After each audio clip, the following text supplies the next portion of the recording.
All right.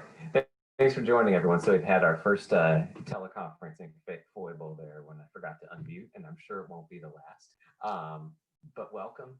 We're excited to continue the mobility conversation with a discussion about pivoting mobility services as part of the Techlandia Summit. This is a week-long virtual conference focused on delivering better community outcomes through improved infrastructure and quality of life, efficient service delivery, sustainable and equitable growth, and long-term resilience. I'm Eliot Rose. I'm the technology strategist with Metro, which is the regional planning agency for the Greater Portland, Oregon area. And I'll be your facilitator for this session along with Ruthie Disler, who's the marketing and regional program coordinator with Technology Association of Oregon. And she'll be coordinating the back-end support. So there's a couple rules of engagement before we start. You've all been muted. Please remain on mute unless a TAO staff member unmutes you and calls on you to talk. You may ask questions or respond to questions in the chat box. You can do that publicly or privately. And if you want to do it privately, you can direct your message to me, I'm Eliot Rose, or to TAO admin. We'll monitor the chat box and respond throughout the discussion when it's appropriate.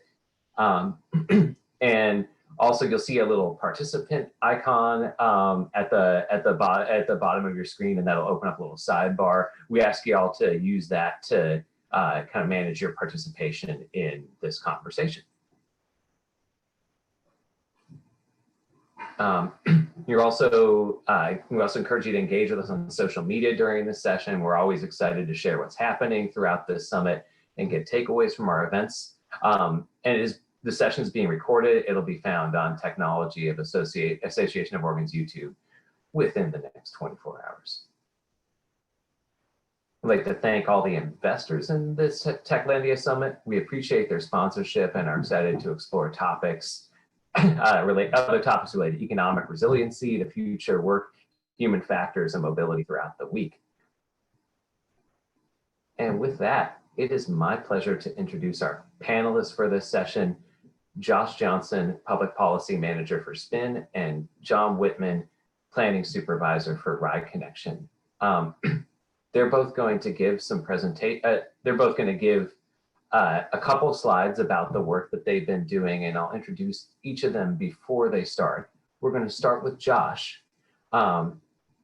Josh Johnson serves as the Public Policy Manager for SPIN, where he focuses on collaborating with both public and private sector partners to develop innovative approaches to micromobility regulation. If you're not familiar with SPIN, they are a micromobility company. They operate a lot of shared scooters and also maybe some other shared modes that Josh will be able to tell us about. He also serves as co-chair on the Open Mobility Foundation's Privacy, Security, and Transparency Committee, and is a member of the Mobility Data Collaborative's Executive Committee, as well as the North American Bike Share Association's Research and Development Committee. Prior to joining SPIN, Josh was the Advanced Mobility Manager for the city of Minneapolis and oversaw the city's work to deliver programs related to new and emerging mobility.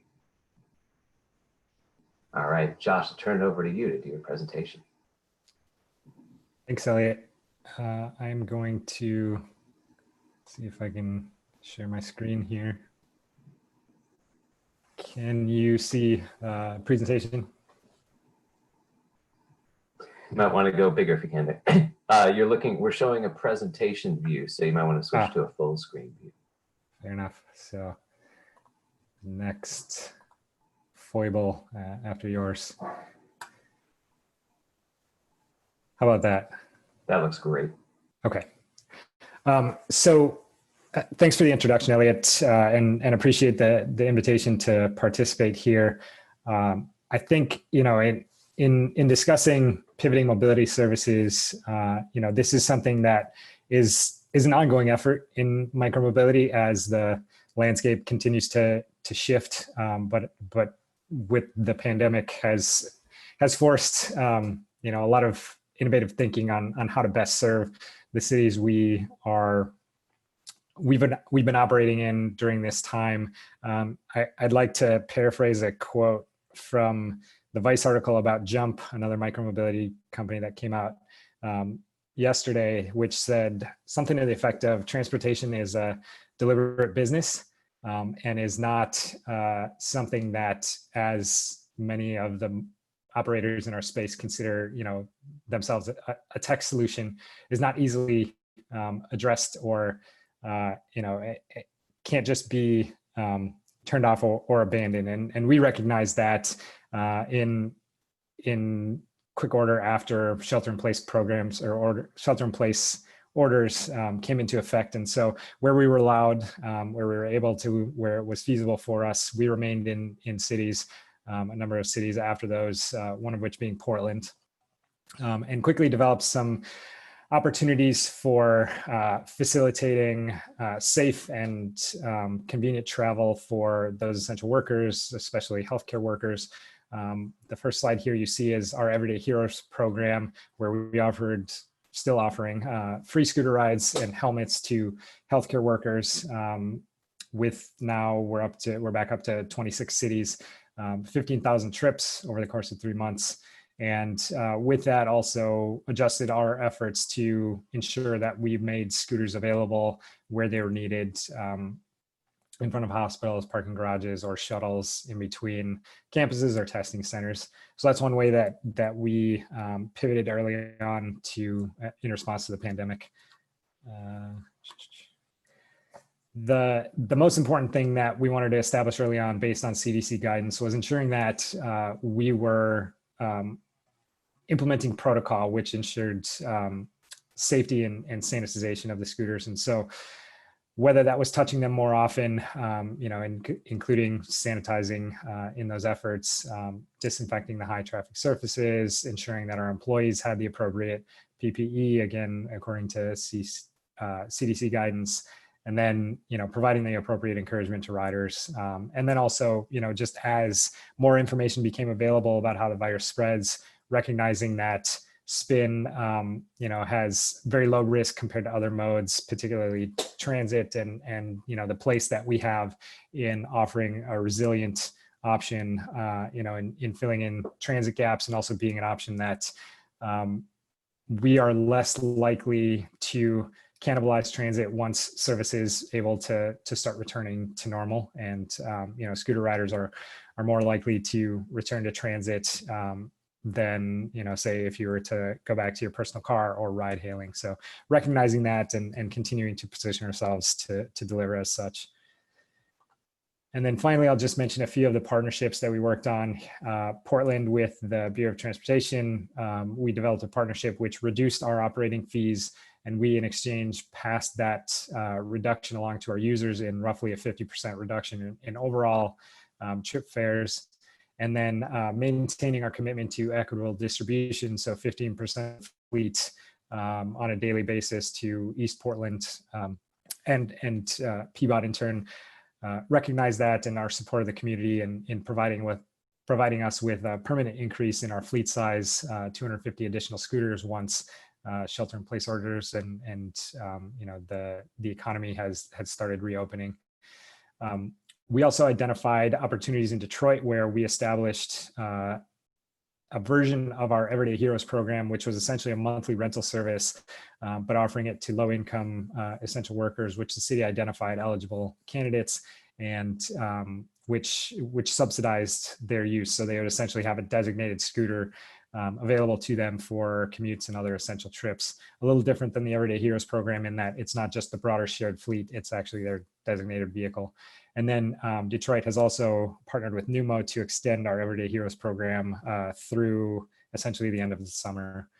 And then also working with places like San Francisco, Baltimore, and DC, identifying where we can shift our focus so that with the scooters that we have available, we can make the most impact, whether that's distribution at key spots where transit gaps may have been exacerbated, or as I mentioned, deployment at hospitals or other essential services. So those are some of our reactions, and happy to discuss further once we get into the questions. Great, thanks, Josh. And hey, before we move to John's presentation, can I ask you to provide a little bit more context for those of us on the call who maybe haven't been following the micromobility space as avidly as you and I do in the run up to this pandemic? either nationally or locally in Portland, if you prefer, can you just kind of give us a sense of like where your service was at and how it had grown and changed leading up to the pandemic, and then what you just kind of saw, what type of changes you saw right as the pandemic started and how people were using your service or how cities were approaching it? Yeah. So leading up to it, we were in roughly 70 markets, campuses, and cities. Of course, over the winter, a number of them had paused, but continued to see pretty substantial growth overall in both the number of markets we were operating in and the use in those markets. Once the pandemic hit, primarily, once shelter-in-place orders went into effect, or recommendations started, and then the shelter-in-place orders went into effect. Of course, as every other mode experienced, our ridership dropped pretty substantially, and that's where my comment about treating it as a deliberate effort needed with regard to transportation spin is. We've always abided by our partnership promise, which is really intended to show that we only operate in partnership with cities, not in spite of cities. And so we recognize that there was an opportunity to deliver that through the pandemic as well, and not just abandon cities as most other operators did, at least most of their US cities, and find ways to still offer our service despite that significantly reduced ridership and losses, revenue losses accordingly, where we were able to remain active in 8 cities upon the initial kind of drop in ridership and shelter-in-place orders, where I think other operators maybe 1 or 2, and that's it. And then quickly start expanding back again. So as I mentioned, we're in 26 and continuing to expand from there. So, beyond that, there was, the industry has experienced a period of consolidation, it was probably long overdue, and that has been accelerated through COVID-19 with the news that has been happening with Jump and being essentially traded by Uber to Lime in exchange for investment in Lime. There's a lot of layoffs that were happening, both prior to and coming into the pandemic. And so there was a lot of flux, which isn't new to micromobility. That's just been kind of, run of the mill for the industry, but was certainly magnified during, the months of March and April for sure. Thanks for that background. Great. With that, I think we'll move over to John, and he's going to give us an overview of Ride Connection service and what they've been doing to adapt to the pandemic. But first, I want to introduce him. John Whitman joined Ride Connection in January 2019. As planning supervisor, he manages all the planning of new and expanded transportation services, including Ride Connection's demand response programs and deviated fixed route shuttles.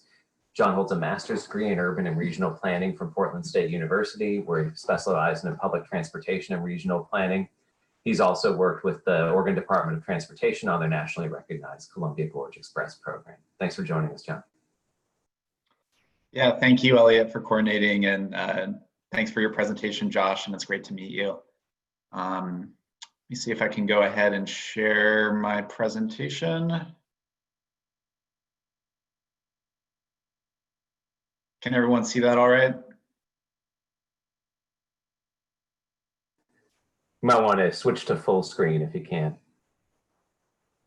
Hold on, my system's going a little slowly, but yeah, looks like we're almost there.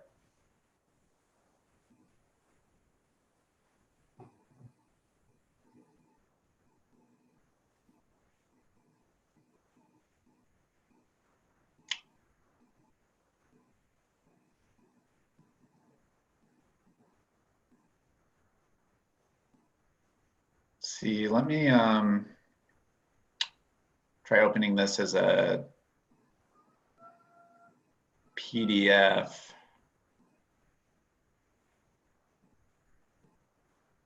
Oh, there we go. Can everyone see that all right? All right, so my name's John Whitman again. I'm the planning supervisor at Ride Connection, and I'll go ahead and give you an overview of Ride Connection. We've been active in the Portland metro area, both as a direct transportation provider, but also a coordinator of a network of transportation providers. We've been active at this for about 30 years. We emerged out of a TriMet subcommittee that was studying the transportation needs of older adults and people with disabilities in the region. And out of that, Ride Connection, a private nonprofit organization, formed to address those transportation needs. And in our first year, we provided about 10,000 rides using a very small fleet of sedans and minivans provided by volunteers to older adults and people with disabilities. Have expanded significantly since last year in 2019. We provided 550,000 rides. That includes us as a direct provider, but also our network of agency and nonprofit partners like Clackamas County, Metropolitan Family Services, Central Cultural, Asian Health and Services Center, Neighborhood House, a number of other organizations. We are active across the entire Tri-County area. We do both urban transportation and rural transportation. And I think we occupy a unique space in the regional transit ecosystem. I like to think of public transportation as kind of this three-legged stool. You have one leg that is mass transit, like TriMet's bus or light rail services. You have ADA paratransit as a second leg. And in our region, TriMet is the largest ADA transportation provider, but smaller agencies provide their own ADA paratransit service. And then we occupy this third leg of human services or community transportation that fills in all of those gaps that, say, a TriMet or one of the smaller transit agencies isn't able to fill. So that's largely need for older adults and people with disabilities, but we also serve as a first last mile operator in suburban areas or employment areas that don't have good transportation options. And those might be open to the general public, targeted at, say, low income commuters. Just an overview of the different transportation programs we offer before I get into how we've responded to COVID. Our core kind of bread and butter service is our demand responsive transportation services. That's like door-to-door transportation from someone's home to any number of needs that they may have. We may take them to medical appointments. It could be grocery shopping or other nutrition services. It could be a recreation trip or a social trip. We strive to provide access to a broad spectrum of needs in the community that older adults or people with disabilities or others might have. Included in that too is shopping shuttles, and then we support our network of agency and nonprofit partners in their demand responsive programs. We offer a series of first last mile shuttles in Washington County. That's kind of what I went over with those suburban or employment connections. Those are mostly like deviated fixed route bus services that operate across more or less fixed route and timetable, but it's able to flexibly deviate off of that to get people where they need to go from a transit stop. One of those shuttles is also a rural connector that connects the urban communities of Forest Grove and Hillsborough to the rural communities in North Plains and Banks in Washington County. We also provide demand responsive rural transportation. That's again open to the general public, gets people from either the rural area to a TriMet line in urban Washington County, but also gets folks from the urban area to like employers or other needs that they might be commuting to or traveling to in the rural area. A new program of Ride Connections is we're the network manager for the regional Medicaid non-emergent medical transportation benefit. And so we coordinate a network of about 70 medical transportation providers or taxi cab providers that deliver that service. We do travel training on TriMet, other public transportation services that involves taking older adults and people with disabilities who might be capable of traveling independently on public transportation, but require some education in order to do that comfortably and safely. And so up until COVID, that was all in person, training program that was really tailored to individuals' needs. It might be a one-off session in which we show that customer how to use the max route that will get them to and from work. It might be a 3-month intensive where we're meeting with them multiple times a week to educate them on all the transportation options they have at their disposal with a TriMet or another transit service. Finally, we do a lot of travel options counseling, mobility support, mobility case management. This is done both through our call center where we schedule and dispatch rides, but we've also begun embedding Ride Connection staff at Providence hospitals in the region, also at Central Cultural in Washington County, which is a culturally specific org that serves the Latinx community out there, so that those mobility specialists can consult one-on-one with either hospital patients or Centra's constituents to help them with their transportation needs. So given the, I think, unique demographics of customers we serve, mainly older adults and people with disabilities, we started to see the impacts of the coronavirus pandemic back in February, before I think most of us really felt the true impact of it in Portland or the nation. But then starting in March, ridership bottomed out at about 20% of what it was previously. That's recovered slightly since. I think in May we're at still experiencing a 70% decline in pre-COVID ridership. Part of that has to do with people staying home, staying safe. We definitely encourage that with our customers. But on our demand responsive services, we've also limited trip types to what we've deemed essential trips. So those are like life-sustaining medical appointments, say a dialysis appointment or chemotherapy. It might be work-related travel. We've managed to keep our first last mile shuttles whole without cutting service at all, because those do provide vital connections to and from work. And we also take people grocery shopping or to meal sites or to food banks.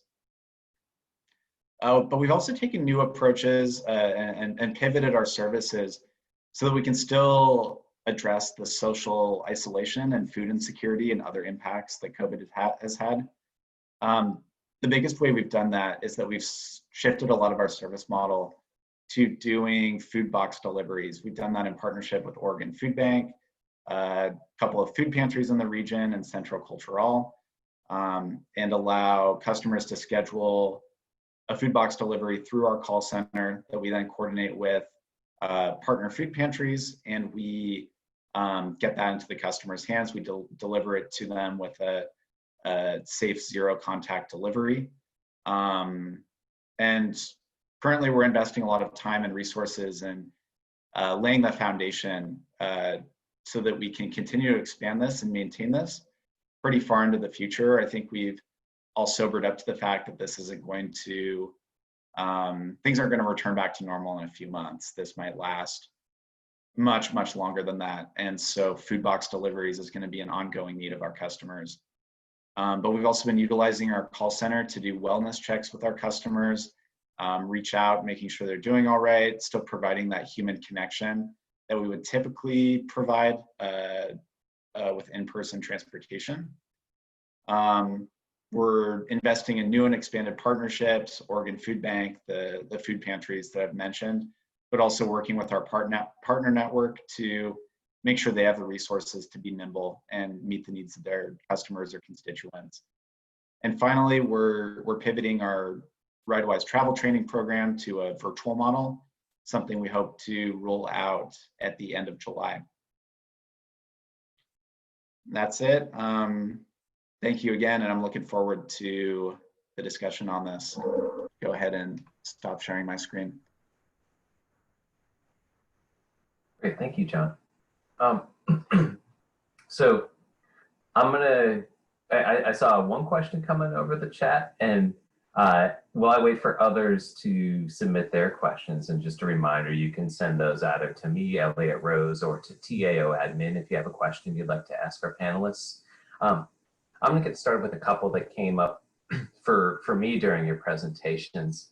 The first I was wondering is, John, you just touched on the fact that this is gonna last, we're in this state of transition back to normalcy for a long time.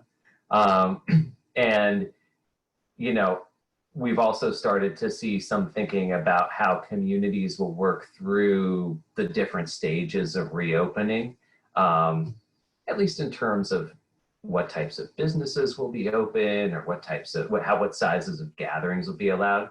And I'm wondering how Spin and how Ride Connection are thinking about adapting your service as, you know, things continue to kind of move through these phases as we recover from the pandemic.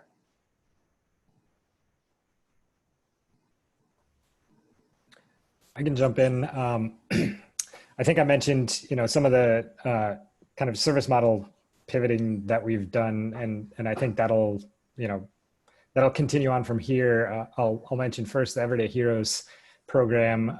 We've been actively working in a number of our cities to talk to them about, you know, what opportunity there might be to expand that to other categories of workers, or, you know, other groups that have been identified as in need of having options, whether that's, you know, they may have already been underserved by transit and other modes, or that might have been exacerbated through service reductions that in some cases, you know, like RTD announced in Denver, they may have to make a permanent 40% reduction in their service. And so we've recognized that there is a need for us to step in and help fill those gaps, whether they're providing connections to and from transit, or ultimately, you know, to and from final destinations. And so thinking about expanding, whether it's, you know, that program, that Everyday Heroes program, to like transit service operators, or, you know, city employees, or 1099 employees who may have been left in the lurch, you know, thinking about things like that. We've been modifying our deployment strategies on an ongoing basis, by necessity because of reduced demand, but also in partnership with cities, you know, to help identify where the needs are most acute in terms of filling transit gaps. I mentioned the monthly scooter program that we've developed in Detroit, also pursuing something similar in Pittsburgh, and it's been opened up in San Francisco as well, although there's varying criteria among each of those. We've been also working with developing a partnership in DC, where we've provided scooters as a means to facilitate food delivery services. And so it's an ongoing effort trying to understand what, maybe they're not, maybe we shouldn't call them waves, because it's just been ongoing with regard to how the pandemic has impacted cities. But trying to understand at each stage of reopening where there is still a need that Spin can fill. And of course, you know, we can't fill all use cases.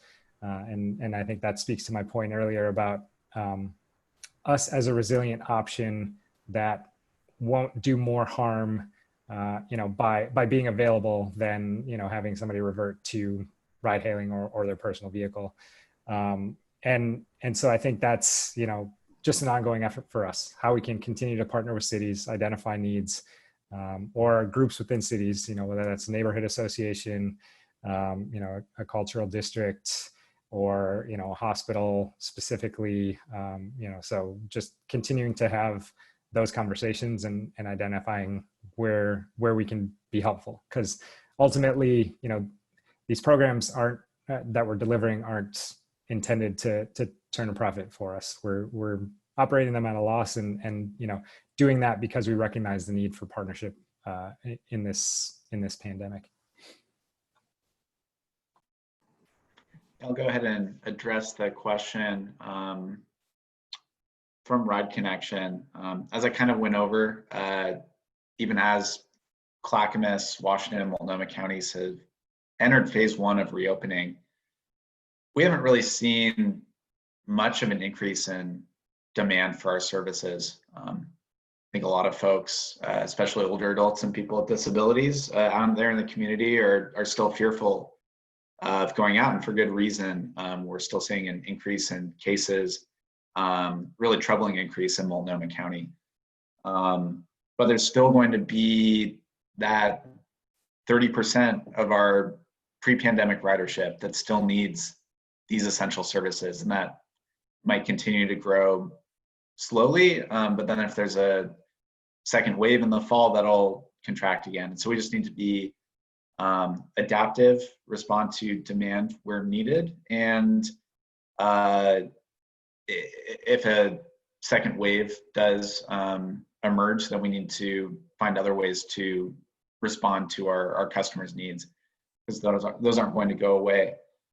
So like I said, we're laying the foundation for a more robust partnership with Oregon Food Bank that could last in the next year or beyond.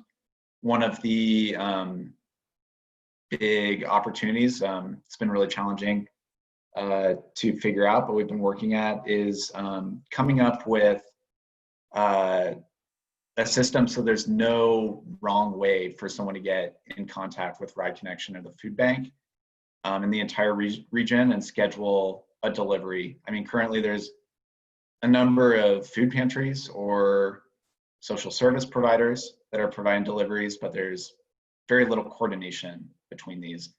And so someone in need of food, someone experiencing food insecurity, might have to call 10 or 15 different places before successfully scheduling the delivery.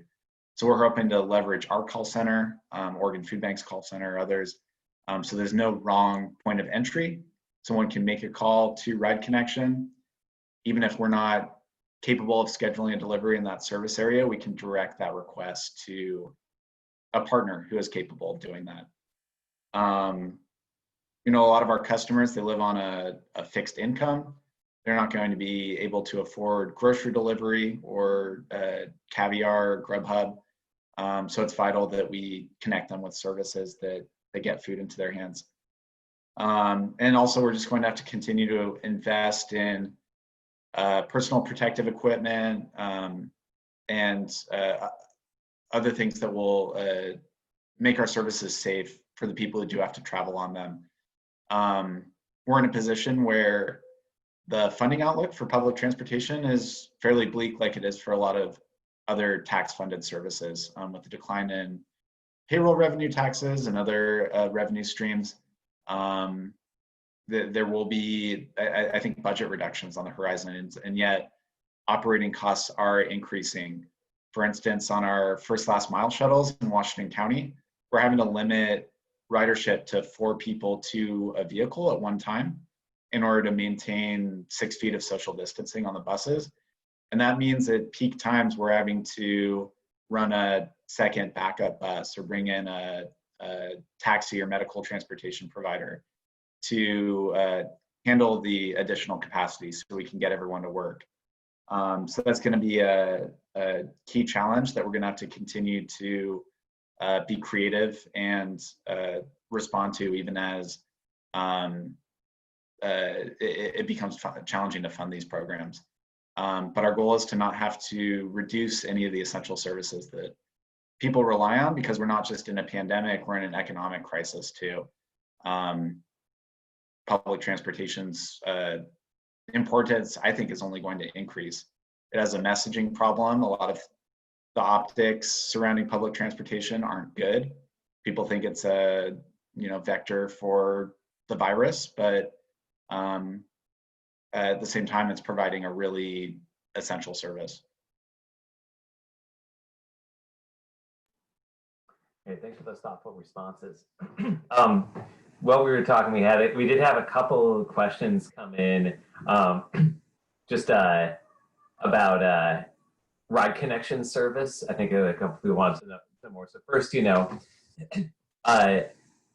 what type of vehicles does ride connection use for these different services that you described, John?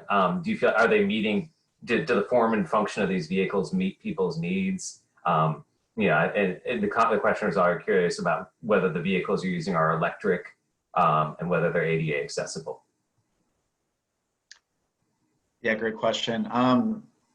The vast majority of our fleet, all but I think 4 vehicles in our fleet of about 130 vehicles are wheelchair accessible. A lot of the state and federal funding sources that fund our programs require that we purchase wheelchair accessible vehicles or ADA accessible vehicles. So our fleet is a combination of wheelchair accessible minivans and wheelchair accessible mini buses, like 14 passenger buses. We did receive a really exciting funding award from Portland General Electric through their Drive Change Fund to purchase 5 electric crossover SUVs. Those won't be wheelchair accessible. Unfortunately, there's not a whole lot of good wheelchair accessible electric options on the North American market currently, although I think that will change in the next year or two. But it's allowing us to lay some of the charging infrastructure and dip our toes in the electric vehicle space. And I think we're committed to expanding that electric side of our fleet, hopefully with the goal of completely decarbonizing the fleet. Great, thanks. And another question about your service, John, was what are the eligibility requirements for the service, and what's the cost of using it? The same question also asks whether it's available in California. I know Ride Connection doesn't serve California, but maybe you can talk a little bit about some of your counterparts that do offer similar service down there, if that's something you're able to speak to. Yeah, sure. The eligibility requirements for the majority of our services is that you self-identify as being either an older adult or person with disability, older adult being defined as 60 or up. And disability, I like to think that we have a pretty expansive definition of that. It doesn't have to be a permanent disability. It can be a temporary one. You can be temporarily sick or injured, qualify for our services. And neither does it have to be a physical disability. It could be a cognitive one as well.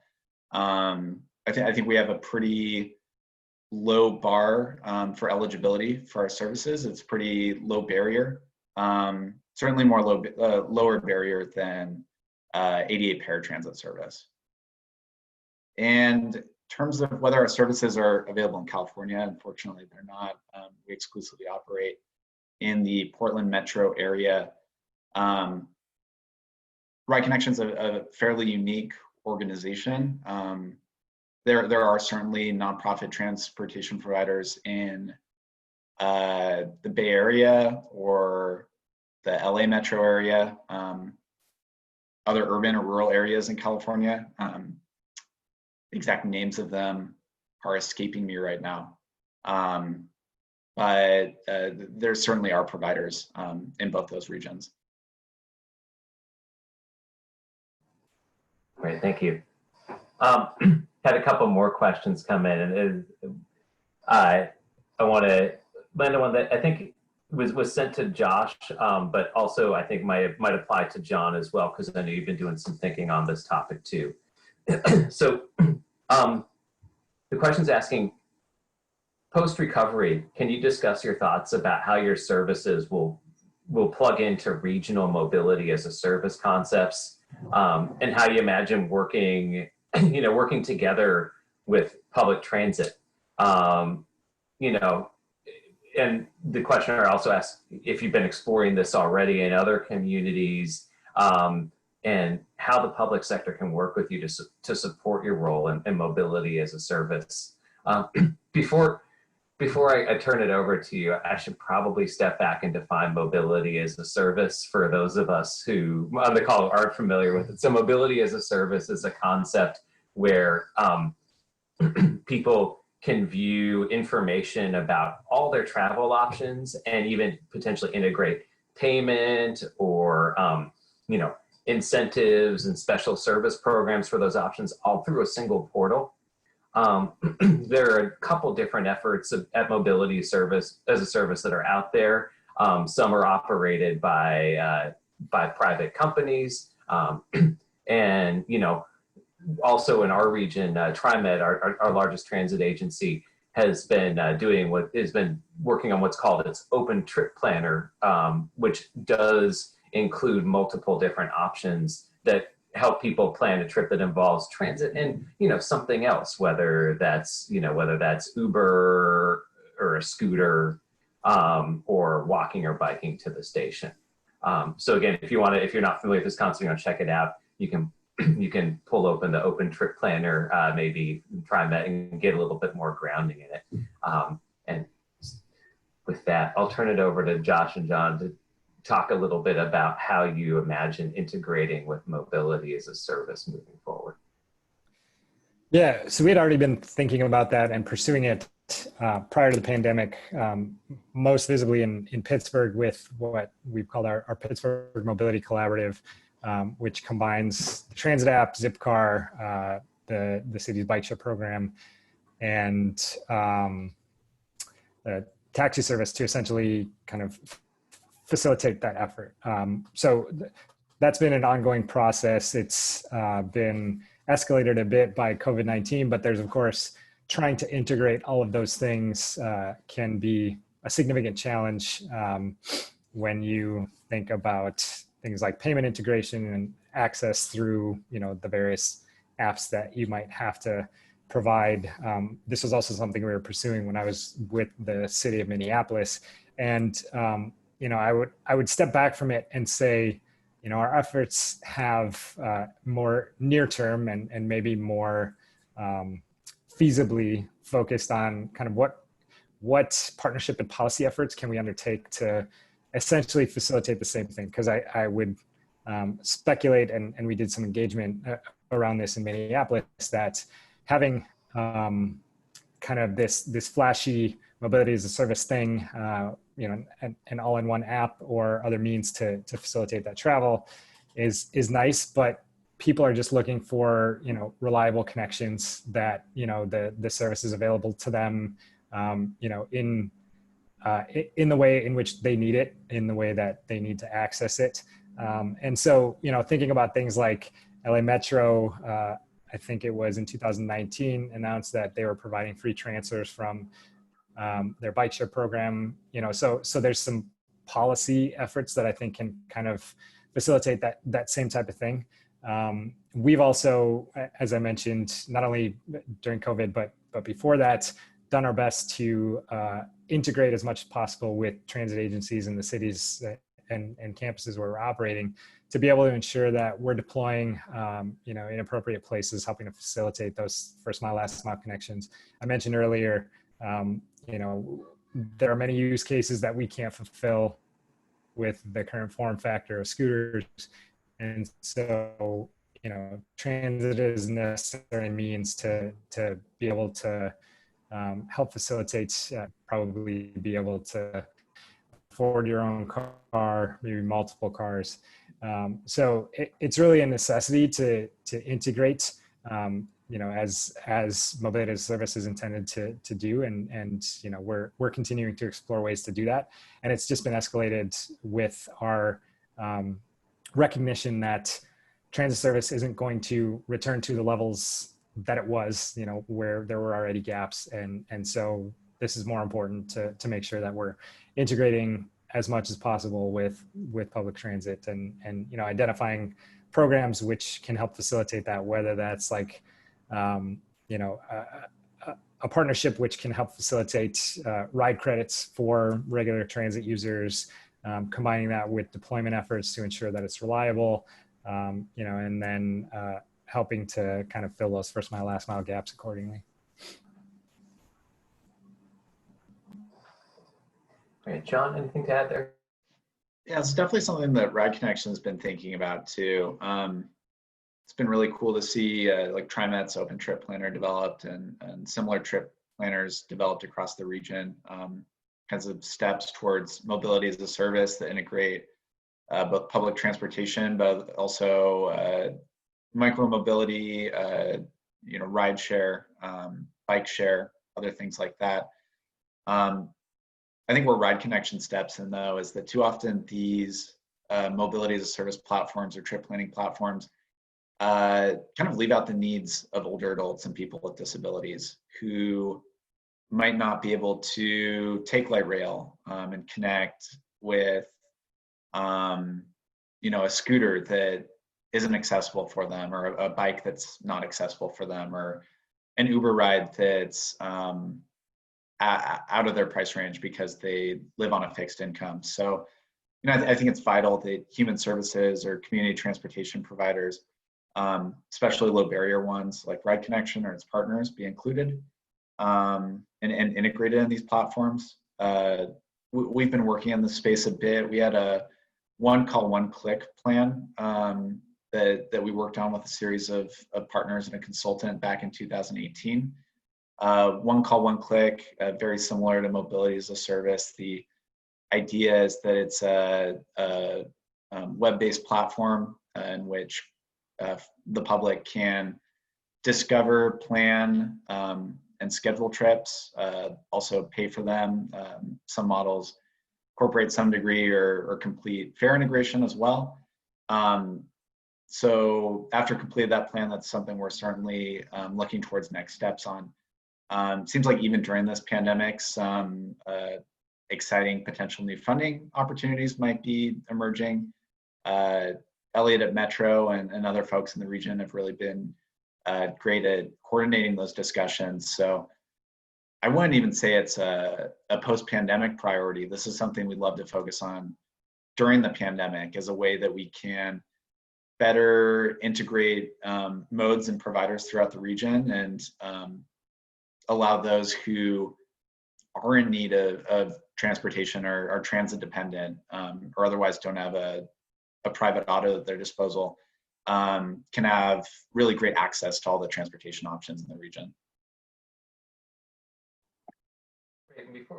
Before we move on from this topic, I do want to ask, do you feel like the notion of what mobility as a service platform should include is changing for you under the pandemic?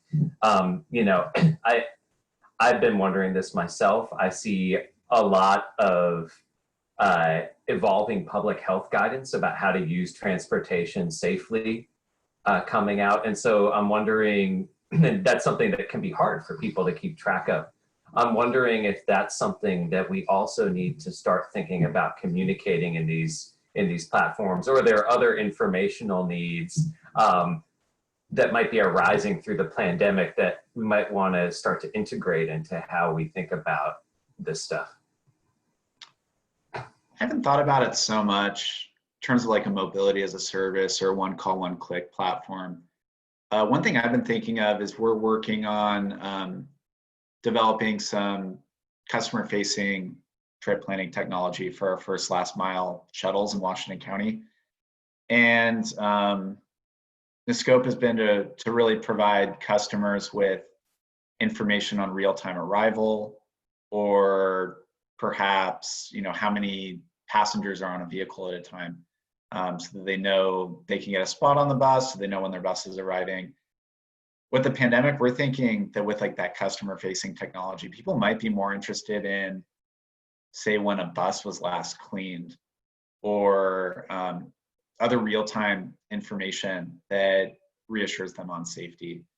So I'm trying to think of other applications, but I'll allow Josh to step in now, hear what he's thinking.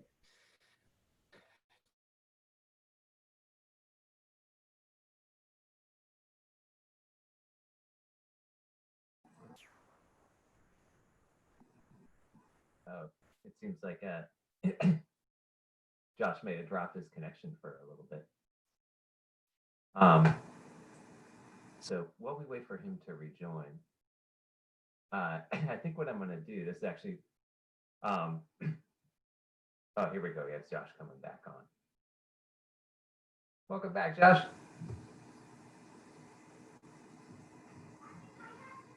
Sorry about that. Connection issues.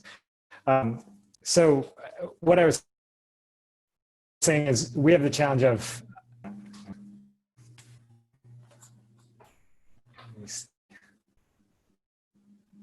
how's that? Am I still a little jerky coming across? Yeah. Okay. Take your time to get your connection right, and if you need to switch to just audio, I don't know if that can help, but or take other steps to make sure we can hear you. Take your time.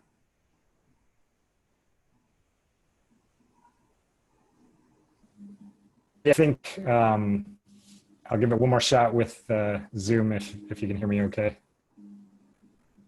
Maybe not.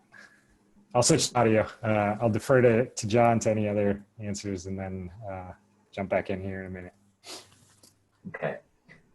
Well, while we do that, I think this is actually about the time where we were going to switch to a breakout session. There have been a couple questions coming through that we haven't been able to address yet. The breakout session is going to continue with the same two panelists. And it's just an opportunity for those of us who are available to remain on the call to continue to participate in this discussion as a smaller group. You're welcome to participate or drop off as you wish. And I look forward to continuing the conversation. I'm going to carry over some of the questions that we haven't been able to discuss yet into the breakout session.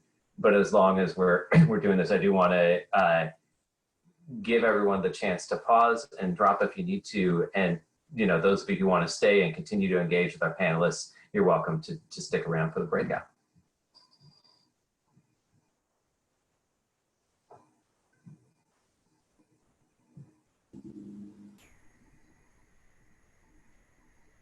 And give folks a minute to filter off the call, and then we'll continue the conversation.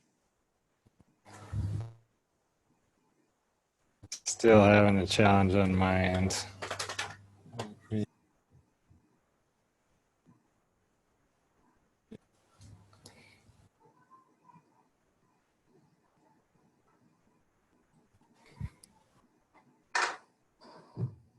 Okay.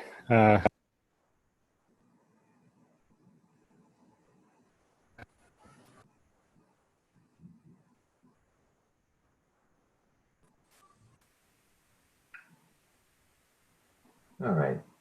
Josh, things to get any better on your end? How about now? Can you hear me? Yes. Okay. Sorry about that. Interesting world we live in with virtual meetings and the challenges of high-speed internet. I was just saying we have the challenge of trying to communicate in very small windows, whether it's via the app or via email. And so trying to communicate broader messages, whether it's about mobility as a service or,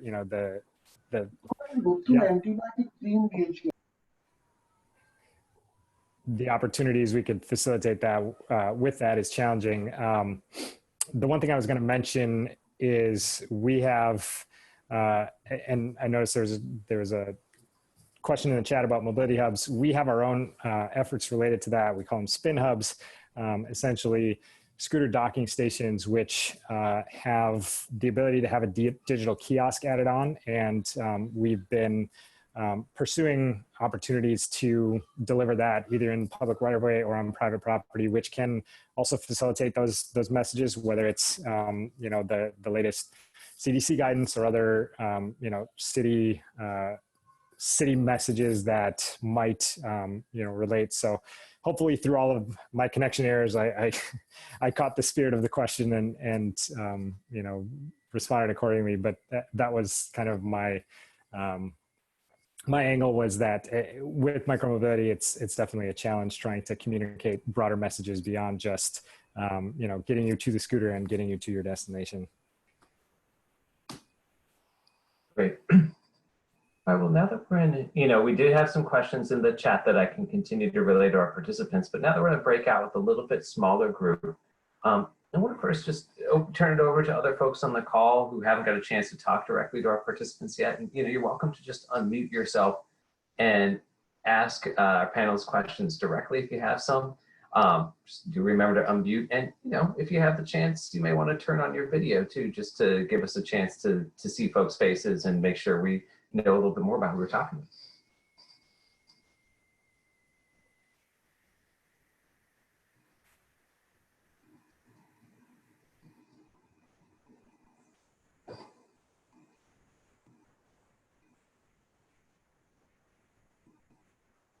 All right.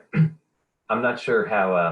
I'm not sure if folks are just being shy or unmuting themselves slowly, but I will take a minute to at least relay another question that I heard come up that we didn't get a chance to talk about after the main presentations.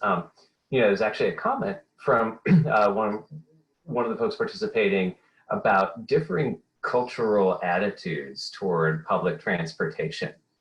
And how some communities might be more comfortable with transportation even during the current moment, just because it's more part of it's more a central part of the culture where they come from. And I wanted to expand on that a little bit. Actually, that kicked off a thought for me, which is that it's not just in terms of cultural attitudes about transportation, but right now we're also seeing a lot of differences in who this pandemic is affecting. There's been a lot of evidence that the pandemic is disproportionately impacting people of color, people with disabilities, and other marginalized groups. So, curious to hear any thoughts about what our panelists are seeing from. What type of needs our panelists are seeing, particularly from those vulnerable groups right now, and what we might be able to do as transportation providers to reduce some of the disparities that they're experiencing.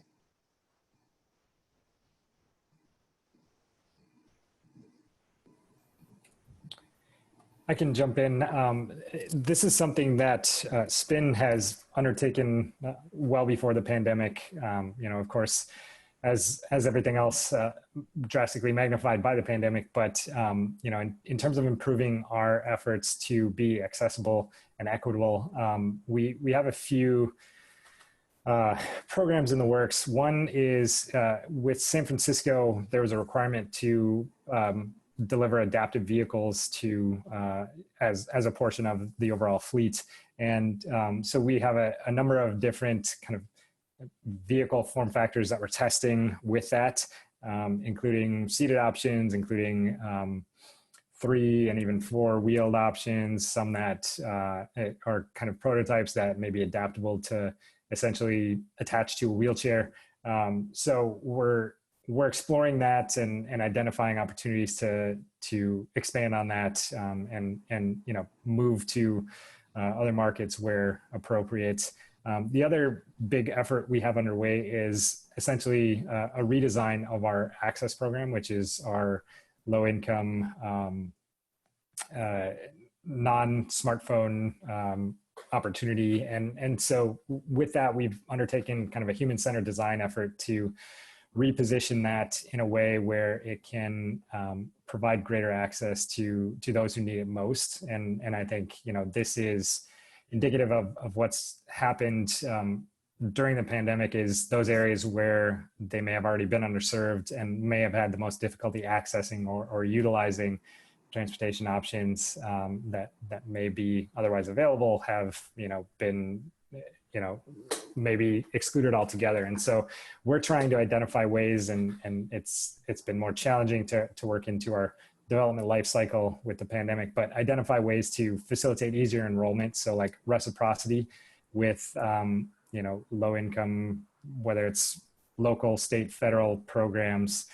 So it's not just that like you verify your eligibility through those programs, but that you are eligible automatically, through your membership number within one of those programs, and facilitating easier signups kind of an umbrella enrollment effort rather than just an individual verification effort. And then, identifying ways to just make scooters more available. That was, one of the biggest pieces of feedback we got was ensuring availability in those areas where they're likely not the densest areas of the city. They're likely not those with the most points of interest, and so shared mobility tends to be more challenging to adopt in those areas. But we've identified through the pandemic places like Detroit and San Francisco where we've worked with the city to maintain equity distribution requirements, and in Portland as well, and seen a astounding increase in use. So in Detroit in particular, after we effectively became the exclusive operator there, we increased our distribution to some of the outerlying neighborhoods, some of the poorer neighborhoods around Detroit, and saw an increase in trips by 225% over a 2 or 3 week period, which that was roughly 1,000 trips and represented 40% of the overall trips in Detroit over that period. And so I think it represents that opportunity that we have to continue to work towards a better, more inclusive program, whether that's through accessible vehicles, whether that's through that broader distribution, and the easier means of accessing vehicles, and then just more communication about those programs, because that's something that we've heard regularly, is that people just don't know what spin access is, how to use it, and how it might benefit them.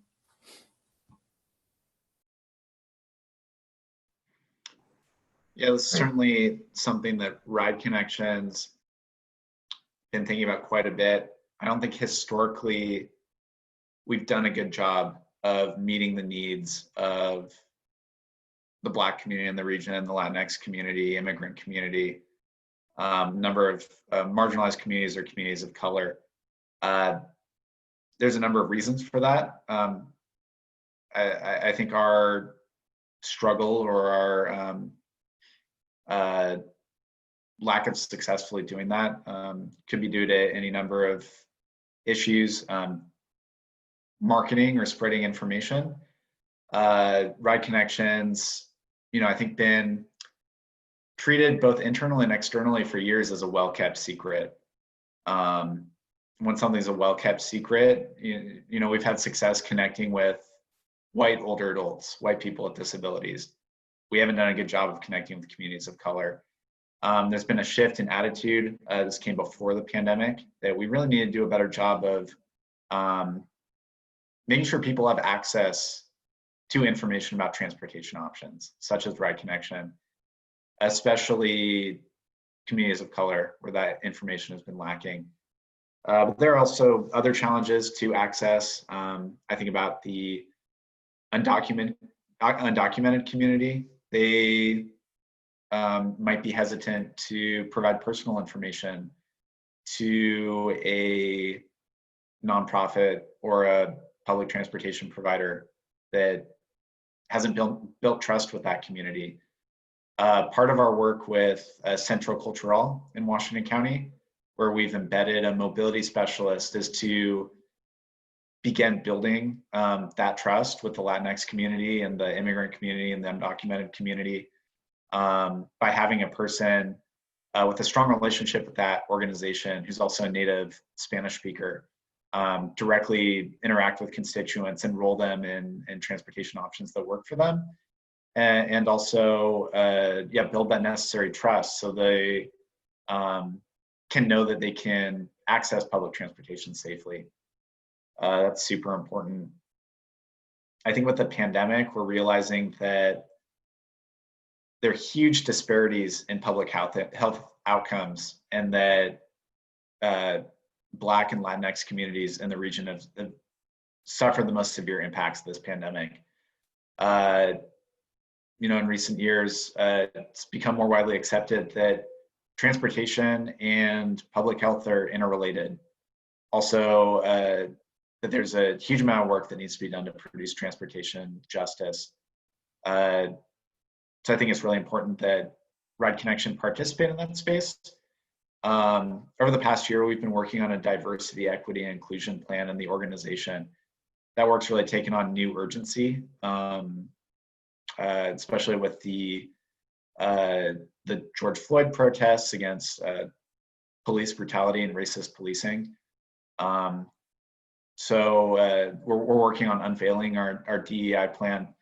Part of that's going to be a mandate to build more relationships with culturally specific organizations and strengthen our existing ones and provide those organizations with the resources they need to meet the constituents of their constituents.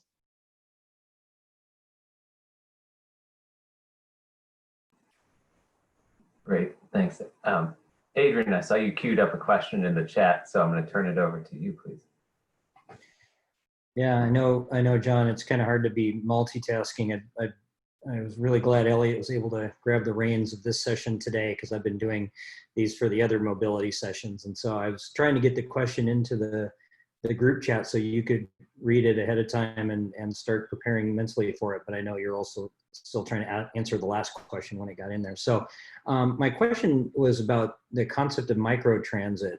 There's been a lot of discussion in the mobility industry for a while now that there's this untapped demand for something in between the car share, ride share, and the big bus, and that there's people have been desiring and demanding this microtransit concept of smaller vehicles that are more on demand and somewhere in between that fixed route and completely on demand. Yet most of the business models that we've seen in earlier attempts in this, whether public or private, haven't really figured out how to deliver that on a sustainable basis. Now, I was just kind of curious whether you guys have been in discussion with TriMet at all about expanding your mandate to reach out into the, and experimenting with filling that role or trying this microtransit concept in pilots or demonstrations, or whether that's just completely outside of your charter. Yeah, it's certainly something we've talked about as microtransit has emerged and on-demand transportation options more widely have emerged over the last couple of years. We haven't specifically talked with TriMet about that, though, even though we are a first last mile provider using deviated fixed route shuttles around a series of TriMet stops in Washington County. We haven't had that conversation with them about maybe shifting some of those services to more microtransit or on-demand models, or building new microtransit services around other TriMet stops where there are serious first last mile issues. But certainly something we'd be interested in. We have funding to expand our rural demand response program. And in our grant application to the state, we had floated as one possibility piloting microtransit in rural Washington County. That hasn't really materialized. I still can't wrap my head around how to successfully implement microtransit in a rural context. I'd be really interested to hear from you, Adrian, if that's something you've thought all about, whether it's even feasible in rural communities or bedroom communities or ex-urban communities.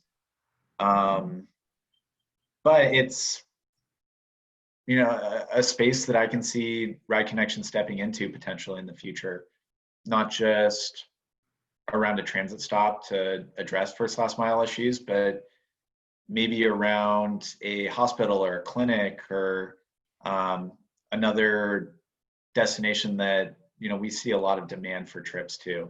I wonder if it would be possible to implement microtransit in that context and maybe a denser urban environment or even a suburban one. I'm not sure. Yeah, well, I don't have a great answer for you on business models that have shown this working in the rural context.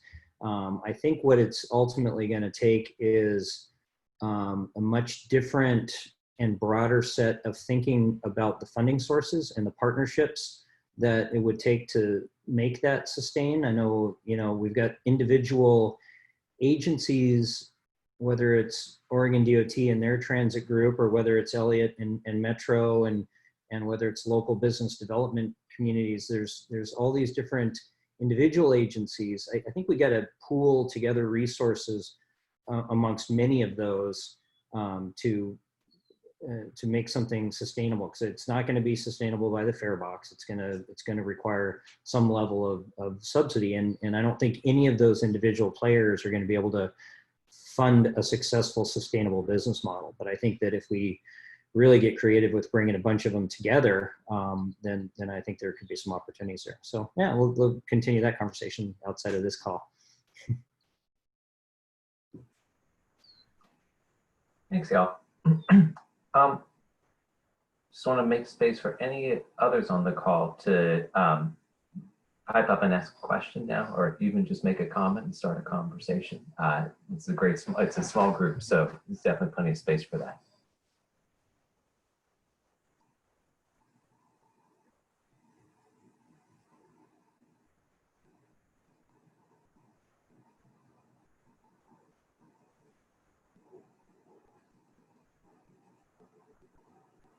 One thing I can offer is that there was a couple questions earlier from Matt Lesh and from Blair, and then it looks like both of them have dropped off outside of this, but I'll be talking with each of them for different reasons next week. So if we did want to do some quick answers, Josh, I think at least one of them was directed to you, and it's probably a pretty quick answer. Where was Blair's question? Yeah, thanks for reminding me, Adrian. I think that was about, just trying to get a better sense of how much overall ridership on spin changed as the pandemic set in. Yeah, it was what percentage has it was post-pandemic. What percentage has your micromobility usage recovered so far since the initial decline due to the pandemic? That's what it was. Sure.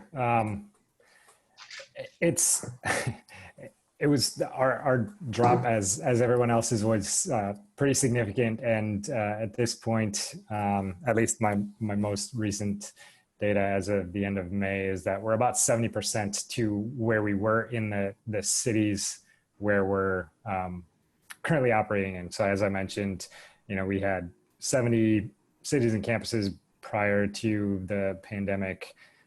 Scaled that back and have been reopening since then, back up to about 26 markets at this point. And so among those markets, like I said, roughly 70% of where we were.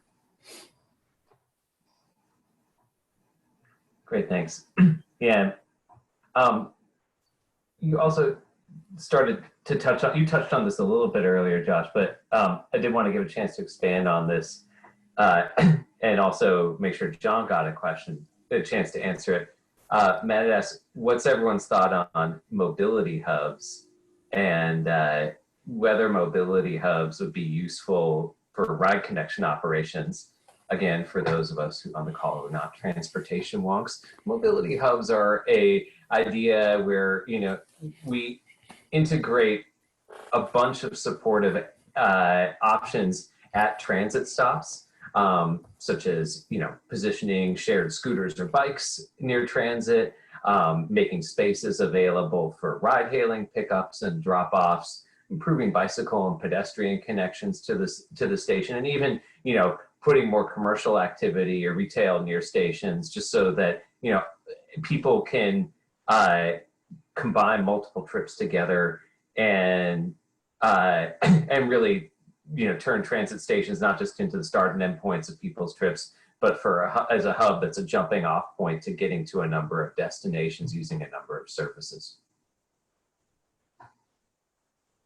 So John, I don't know if Ride Connection has thought about how that concept fits with the work that you do, but I'd be curious to know. Yeah, I mean, not a whole lot. I love the concept personally, but when you're talking about older adults or people with disabilities as your core market, there's not a whole lot of utility for bike share or scooters or active transportation. Although, you know, I don't want to speak for every single one of our customers. I think there are some older adults or person with disabilities who do include cycling or maybe other active transportation modes in their, you know, in the overall life of their trips. So I think there's definitely an opening there, and there's been positive work in the region too with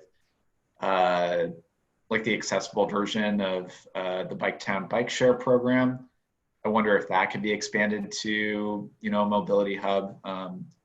That's certainly somewhere where Ride Connection would love to participate.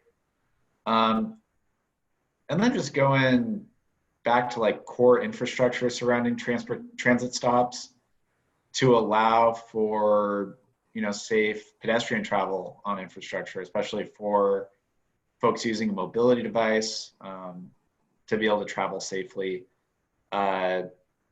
No, that's certainly a place where Ride Connection sees a lot of need. That would be a tremendous benefit for our customers. One comment to think about, John, maybe when you think about mobility hubs, the opportunity for Ride Connection might be sort of flipped around, as opposed to you being the trunk line going to mobility hub and people going first last mile. You end up using a mobility hub where you're one of the first last mile providers, and they have to be sort of strategically located where your customers needed that. But would it allow folks to take light rail for the bulk of their trip, and that just becomes another jumping off point, and you're one of the other mobility providers at the mobility hub. Yeah, no, I love that. And I mean, it's just something that would provide so much convenience to our customers, I think. And the majority of our customers are used to having to schedule a trip 2 or 4 days in advance, and it's a trip that might be turned down. So the more that we can shift towards on-demand or guaranteed transportation options that are super convenient, that would be a valuable resource to people who have been, I think, otherwise shut out of some of the really nice innovations in transportation that have taken place over the last decade. Yeah, I'm hearing, you know, we think about this a lot at Metro too, as we look out at the region, what the potential of this idea is.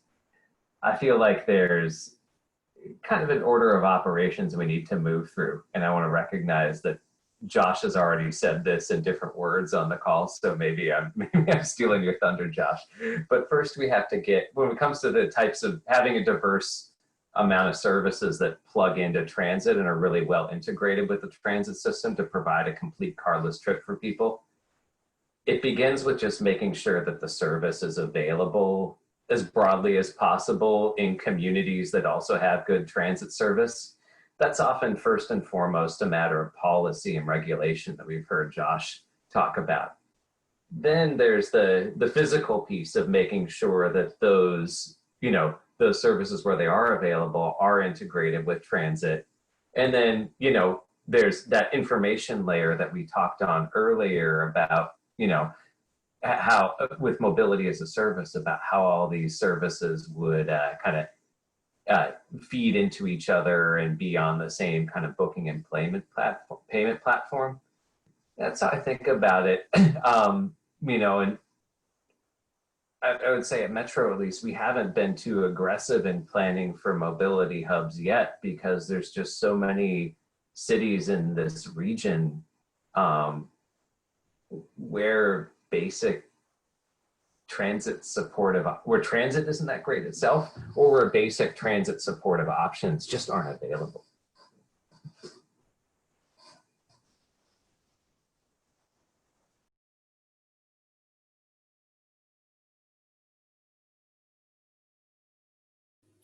One thing I'll chime in here with, I'll put a plug in for my former employer, the city of Minneapolis.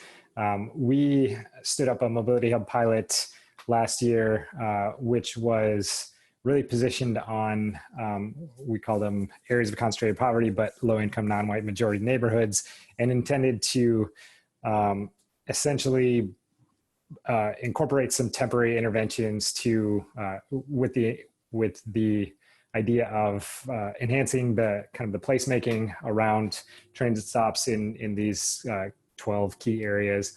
And then also, providing an opportunity for more engagement with nearby residents. And, I think John mentioned the idea of the supportive infrastructure. I think that's key to this. And it's, this kind of goes to Eliot's point too. It's really building on layers to ultimately get to mobility is eventually, but where we can position mobility hubs in a way that helps better integrate having, maybe designated parking, having, a more accessible transit stop, whether it's, ADA curb ramps or, even going so far as to implement a protected intersection as SPIN has done in Salt Lake City with our Streets Initiatives program. So I think that, the importance of mobility hubs is there. It's kind of an untested, unproven concept, definitely in the United States, and needs some work to, continue to gain momentum and understanding, because it's just not broadly understood either, like what it is, what the, meaning of it might be, what the use case, really is, and how best to connect people to it and ensure that we're not leaving people behind. Because of course, having bikes and scooters only to be able to facilitate connections to transit is going to leave people behind. And so, positioning mobility hubs in a way that, they can be intended for all and not just some, I think that speaks to the importance of looking at things like ride connection and, the possibility of integration there.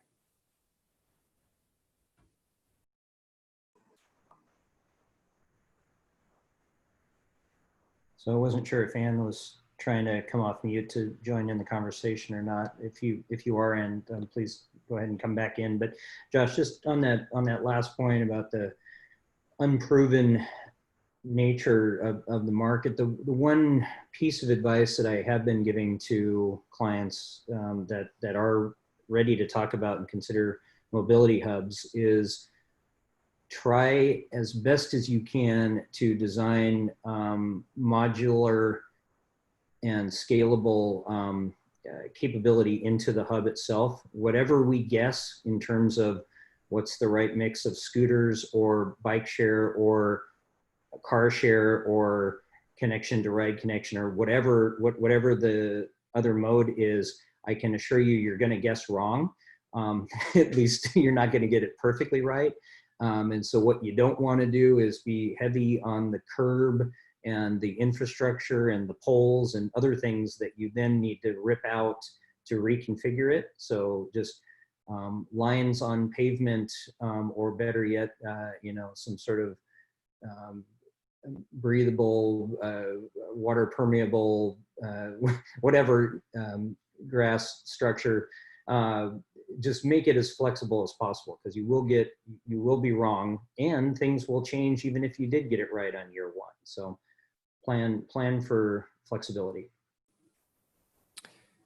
Agreed. And I'll just finish my plug for the city. If you go to minneapolismn.gov/mobility hubs, it's a page all about our mobility hub pilot, including a report, a really fantastic report that our consultant delivered for us. And you'll see some pictures of our mobility hubs, which includes some wayfinding signage, some directional signage, these placemaking elements. We call them our Lego bricks, but they were intended to be modular, like either 2 foot by 4 foot or rectangles, or 2 foot by 2 foot cubes, which we allowed people to kind of move as they saw fit to best accommodate the space in one place.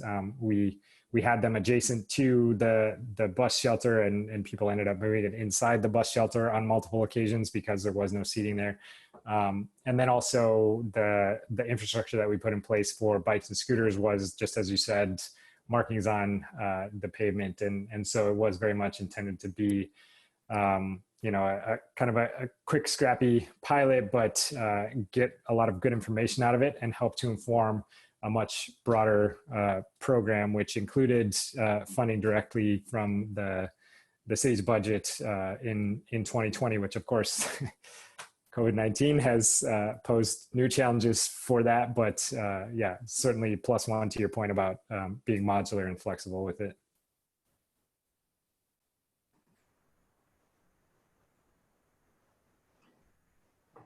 Great.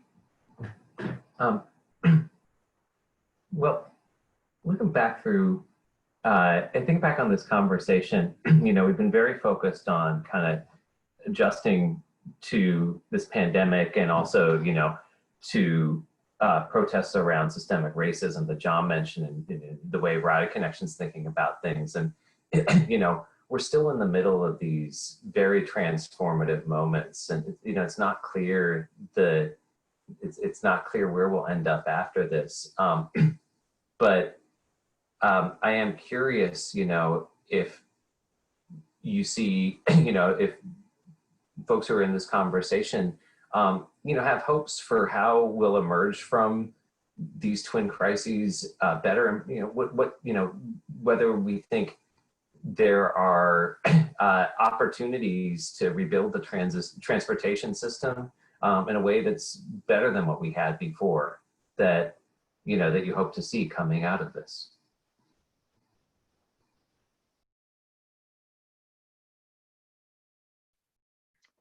Yeah, I'll go ahead and take a stab at this one. I mean,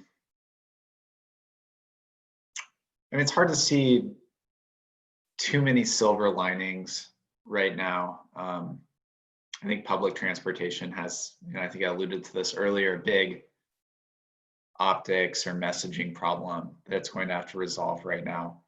But all this negative press come out about how the New York City subway or other mass transit systems were, you know, allowed these opportunities for like super spreader events.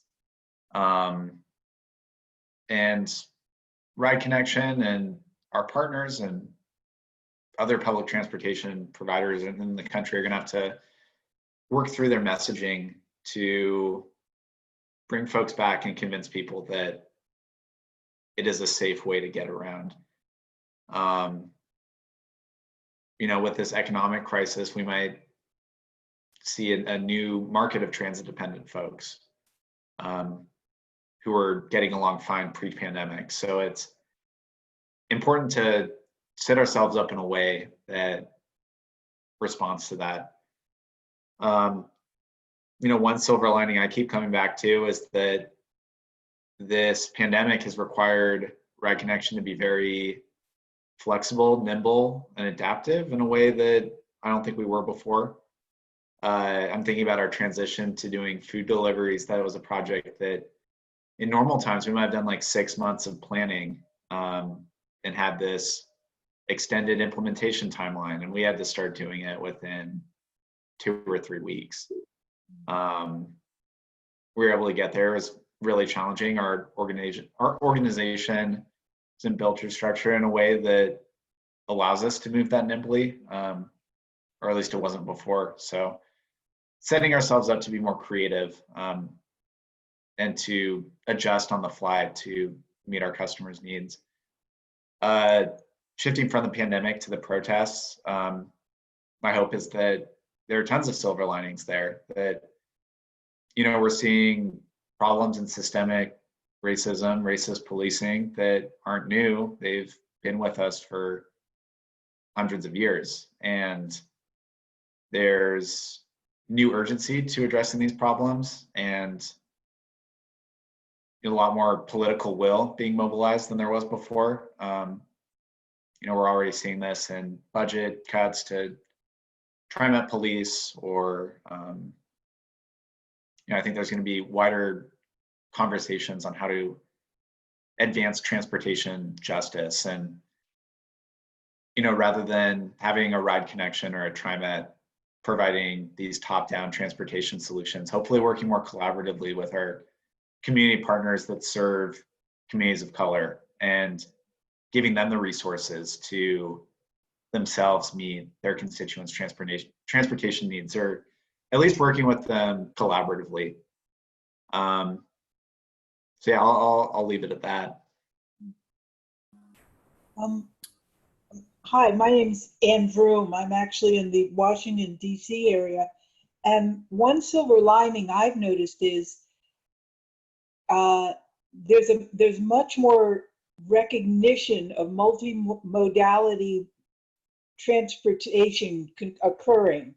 In other words, we have some of the worst vehicle traffic congestion, had some of the worst vehicle traffic congestion in the country. Everybody going from the suburbs into the city and back out again. But it was so quiet for the past 3 months, and people were home. And so they were all going out, jogging, walking, scootering, biking, and they were using the roads. They were using the curb lanes. And traffic kind of slowed down, drivers recognized there were going to be these other stakeholders using even the roads. And that seems to be continuing on a little bit, even though we're all kind of getting back into it. It's not like, the roads, 50-mile-an-hour automobiles, everybody else run for the sidewalk. It'll have to work itself out, but those curb lanes are definitely up for grabs now, at least in urban and suburban areas, certainly not out on big highways and that sort of thing. But I think everybody's just really had a huge step up in recognizing it's not just about cars in our transportation thoroughfares. So that's a silver lining, I think, since I don't drive a car.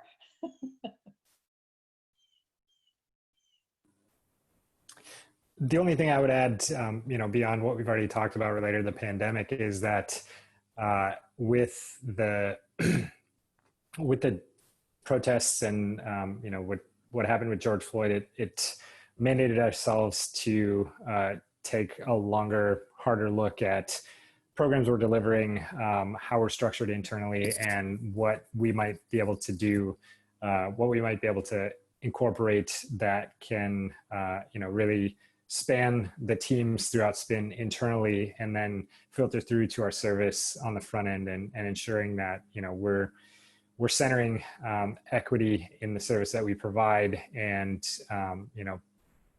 providing opportunities for us to support organizations which are working to advance the cause of racial justice. So just the silver lining being forcing some of those conversations which may have been otherwise assumed to be addressed or kind of brushed aside, and I know that's certainly true for me personally, that I've tried to incorporate myself.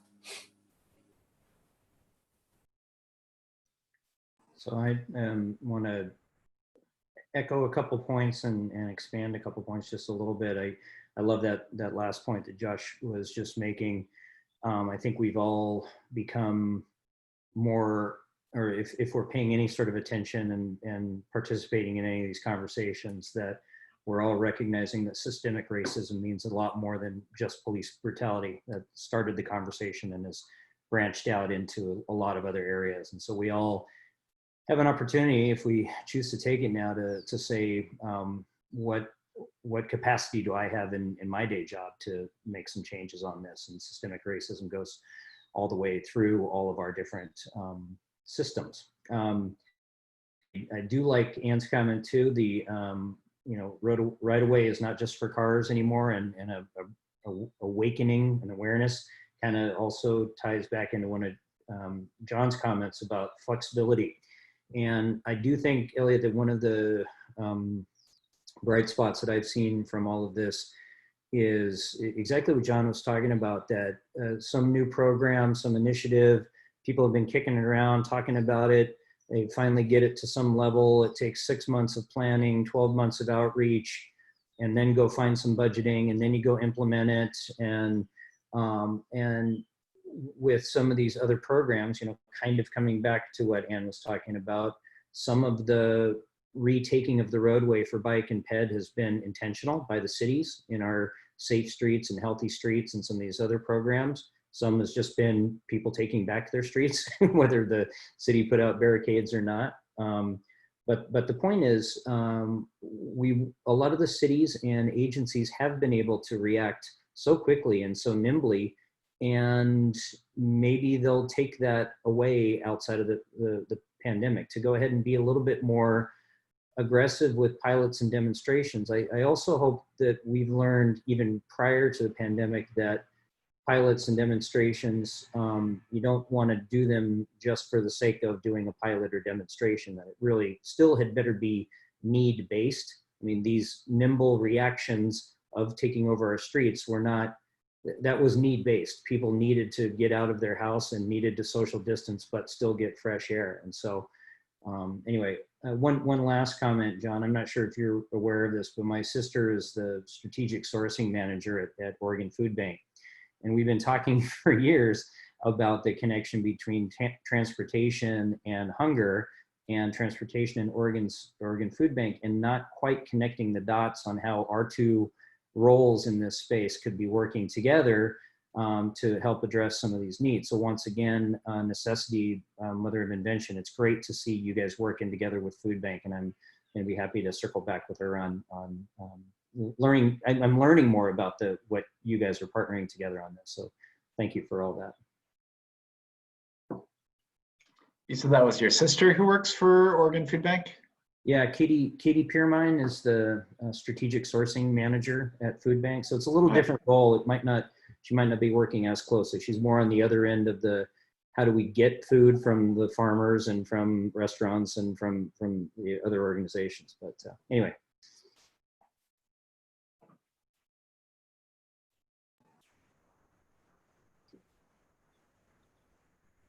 Great. Well, I've been really appreciating this conversation. We were scheduled to go till 3 o'clock, and I definitely want to make space for other folks to, pitch in right now with any, any remaining comments or questions.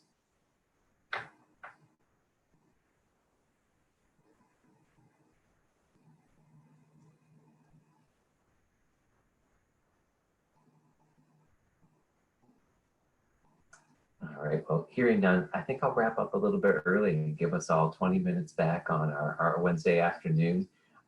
Before we go, though, I really want to say thank you to John and Josh for making time to present today and participate in the conversation, as well as all of you for participating in this extra breakout session at the end, and to Technology Association of Oregon for organizing this. If you haven't already, check out the website for this summit and see if there are other sessions in some of the other topic areas that you're interested in attending, because they've done a really good job putting together a diverse array of programming.